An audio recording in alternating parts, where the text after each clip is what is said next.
In 1998, I hosted the Prime Minister of Turkey. His name was Yilmaz. We had wonderful relations with Turkey at the time. They have not withstood this test of time. But at the time, they were very good.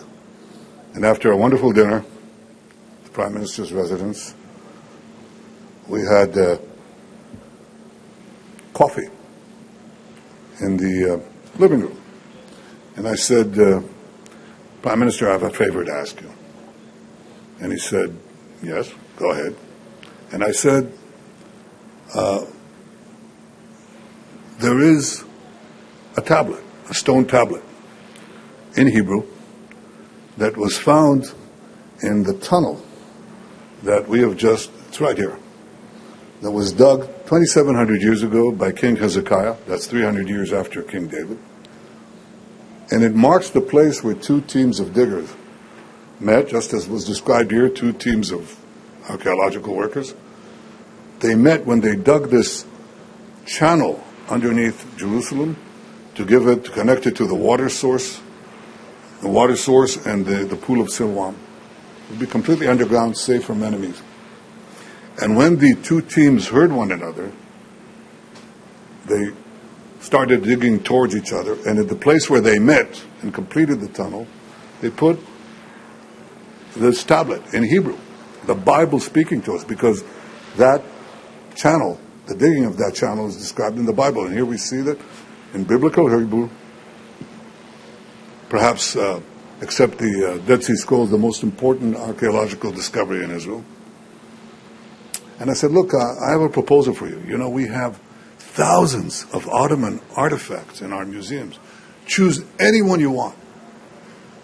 You can get it. It's yours. And let's do an exchange. But he said, no, I'm sorry, I can't do that. And I said, well, take all the artifacts in our museums. And he said, no, I can't do that. And I said, well, name your price. And he said, Prime Minister Netanyahu, there is no price. And I said, why? He said, well, there is a growing Islamist constituency headed by the then mayor of Istanbul, you know his name.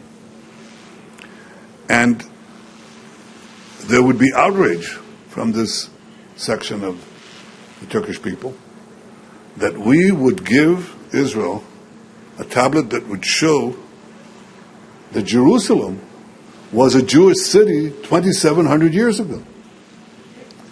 Well, it was a Jewish city 3,000 years ago. And we just passed over here the shaft in which David's general, Joab, climbed with some brave soldiers to conquer the city from within. David declared it its capital. Jerusalem, D.C., David's capital. And here, right next to these stones, and on these pavements, the prophets of Israel prophesied, the kings of Israel walked, the pilgrims came, and some of the most poetic psalms and prophecies and proverbs in the history of humanity were written, inspiring not only our people, but all of humanity.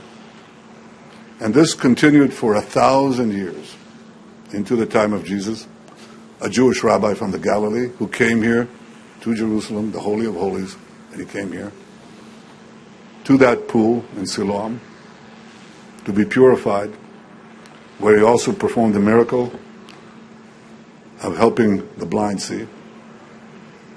And then he would walk up the road to this place.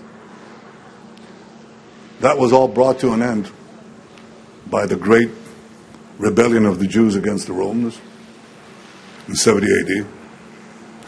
And when we tread on these stones, you will find a hole there, some holes, because the Jews hid in the spaces below the stones. We found a Roman sword there. The Jews fought bravely but the Romans were absolutely merciless. And they killed hundreds of thousands of Jews, including those hiding below the Pilgrim's Road. Now, 2,000 years later, we recovered our city. We recovered our independence. We built our sovereign state anew. We built an army.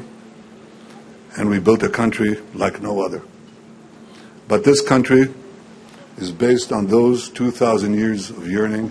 Next year in Jerusalem, next year in Jerusalem. It didn't matter if you were in the ghetto in Toledo or the ghetto in Warsaw. That's what Jews prayed for. Next year in Jerusalem. Well, we're here. This is our city, Mr. Erdogan. It's not your city. It's our city. It will always be our city. It will not be divided again. And that's why I so much appreciate the leadership of President Trump in this area as well.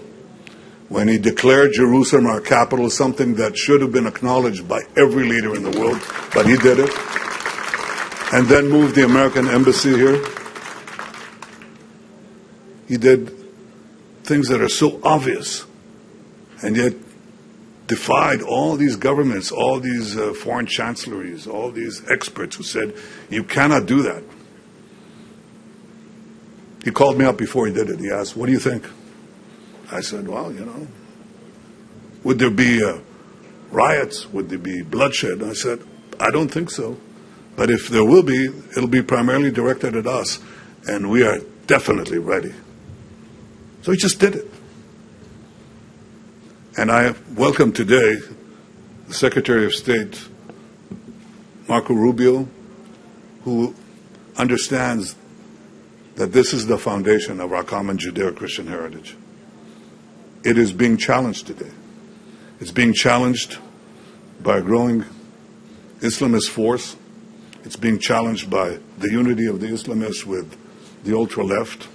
They both deny our patrimony. They both deny our heritage. And they are putting all the pressure on European leaders and others who weak-kneed are suggesting that we divide Jerusalem. They're suggesting that we plant a Palestinian state committed to our destruction right here. And we say any unilateral action can be met with unilateral action. This is our city. It is forever our city. It will never be divided again, and there will be no Palestinian state. With that brief commercial, I want to thank the donors, the diggers, the people who committed so much of their lives to this incredible foundation of our civilization and of the Jewish people. You deserve, David, you deserve the eternal gratitude of Jews and Christians and free men and women alike. Thank you all. Thank you, and Am Yisrael Chai, and Jerusalem lives in our hearts. Thank you.